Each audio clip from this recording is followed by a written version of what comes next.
안녕하세요. 4월 29일 월요일 마이드라에 오신 여러분들을 환영하고 축복합니다.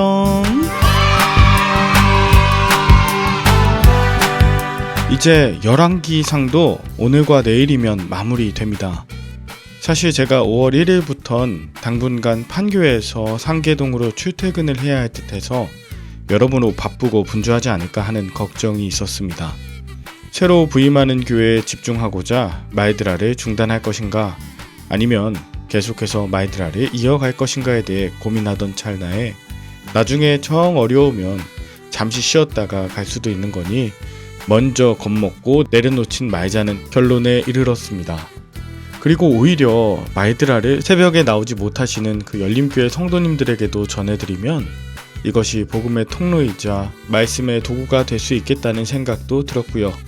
자, 그러면 오늘 내일 열왕기상 잘 마치고 5월 1일 수요일부터는 열왕기 하를 묵상할 예정이라는 것을 미리 알려드리면서 오늘의 마이드라를 힘차게 시작해 보도록 하겠습니다. 자, 출발!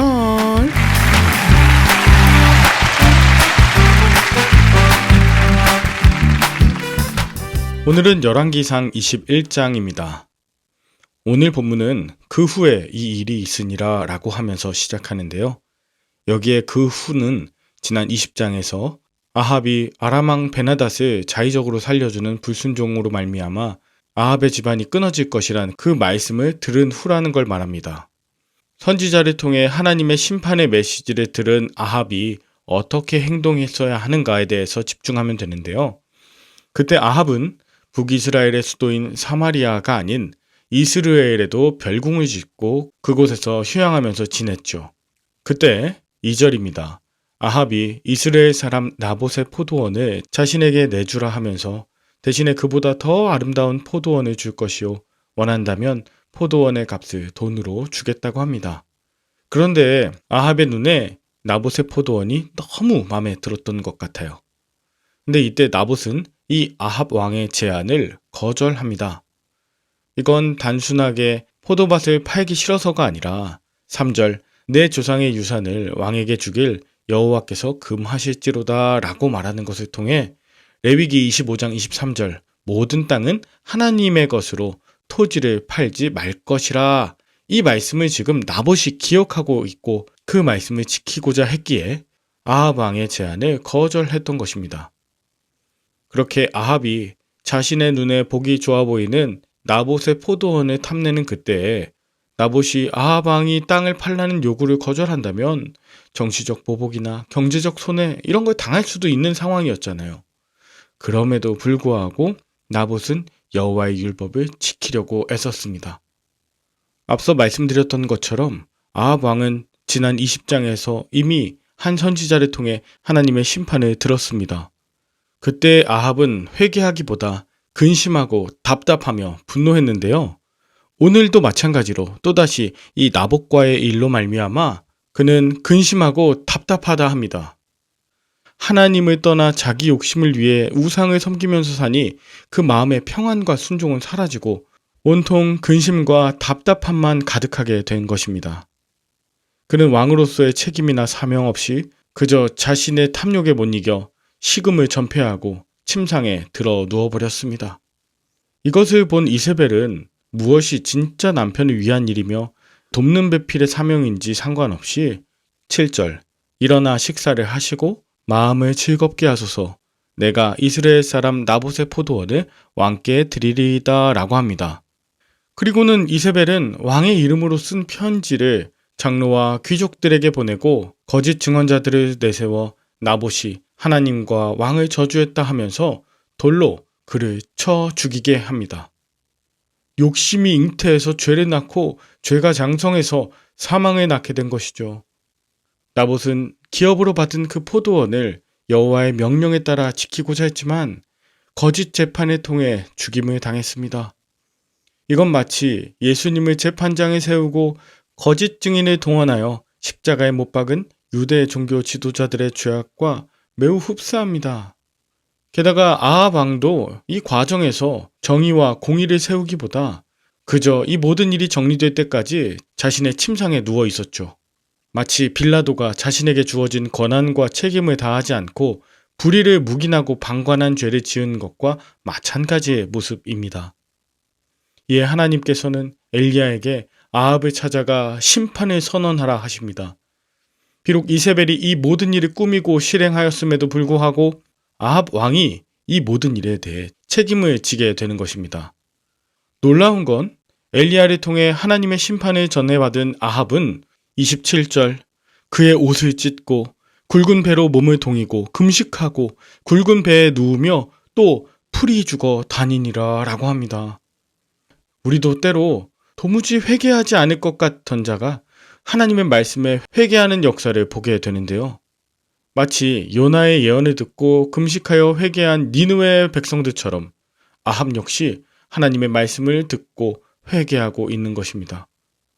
여러분, 이 예언은 심판의 선언을 받는 자로 하여금 돌이켜 회개시키는데 그 목적이 있습니다. 그리고 예언을 받고 회개하는 그 사람에겐 하나님의 심판이 유예돼요. 이건 똑같이 아합에게도 적용되었습니다. 하나님은 이 아합에게 예고했던 심판을 다음 세대로 연기하십니다. 그리고 마지막 29절엔 여호와께서 엘리야에게 말씀하시길 아합이 내 앞에서 겸비함을 네가 보느냐? 그가 내 앞에서 겸비함으로 내가 재앙을 저의 시대에는 내리지 아니하고 그 아들의 시대에야 그의 집에 재앙을 내리리라 라고 말씀하셨습니다. 이 말씀으로 인해 오므리 왕조는 아합과 아하시아, 여호람까지 4대로 이어지게 된 것입니다.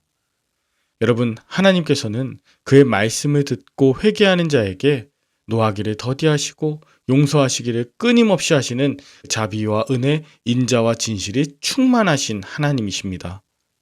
완고한 마음으로 심판의 때를 앞당기기보다 진정 회개의 말씀을 듣고 돌이켜 회개해야 하는 내 안의 죄악이 무엇인지 살핀다면 아합과 같은 자에게도, 아니 바로 그런 나에게도 살 소망이 있습니다. 이것이 오늘 본문의 내용입니다. 여러분은 오늘 본문을 통해 무엇을 느끼셨나요? 내가 원하는 것을 얻기 위해 하나님의 말씀을 지키지 않고 또 내 원대로 이루어지지 않았다며 근심하고 답답해하고 있진 않나요? 하나님의 말씀을 지키며 사려는 나봇을 죽이는 일에 적극적으로 가담하거나 소극적으로 방관하신 적은 없나요? 반대로 하나님의 말씀을 지키려다가 나봇처럼 피해를 당하거나 억울한 일을 경험한 적은 없으신가요? 심판의 말씀을 듣고도 완고한 마음을 회개하지 않아 심판의 때를 앞당기는 나의 죄는 무엇인가요? 우리는 때로 하나님과 바알을 겸하여 섬기는 자입니다. 때로 이세벨처럼 자신의 탐욕을 위해 생명을 죽이는 일에 아무런 꺼리낌 없이 행하는 자요. 권력의 빌부터 불의한 재판의 증인이 되기도 하는 장로이자 불법자입니다. 가끔은 나봇처럼 말씀을 지키며 사는 듯 하다가도 억울한 일이 생기거나 희생을 요구하는 일 앞에선 십자가를 버려두고 도망치기도 하죠. 오늘 말씀을 통해 내가 진정 돌이켜 회개해야 할 죄악은 무엇인지, 불의와 불법을 동원하면서도 이루길 원하는 탐욕은 무엇인지 곰곰이 돌아보시길 바랍니다. 그리고 하나님 앞에 회개하고 나봇과 같은 자 앞에 진정 용서를 구하시기 바랍니다.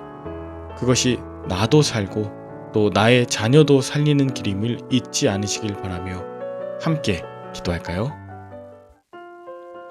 하나님 아버지, 제 욕심을 채우는 일에 눈이 멀지 않도록 항상 하나님의 말씀을 묵상하게 하시고 근심과 답답함이 가득할 때 유혹에 넘어지지 않도록 하나님의 말씀에 귀를 열게 하옵소서.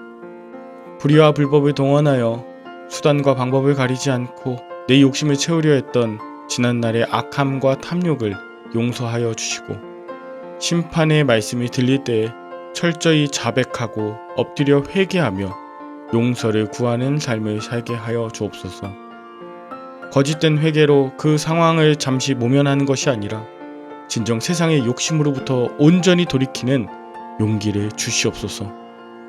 말씀을 지키다가 어려움을 만난 나봇과 같은 말드라 식구들 있다면 주님 위로하여 주시고 온전한 부활로 하나님의 역사하심을 증거하는 증인들 되게 하여 주시길 간절히 바라오며 예수님의 이름으로 기도 올리옵나이다.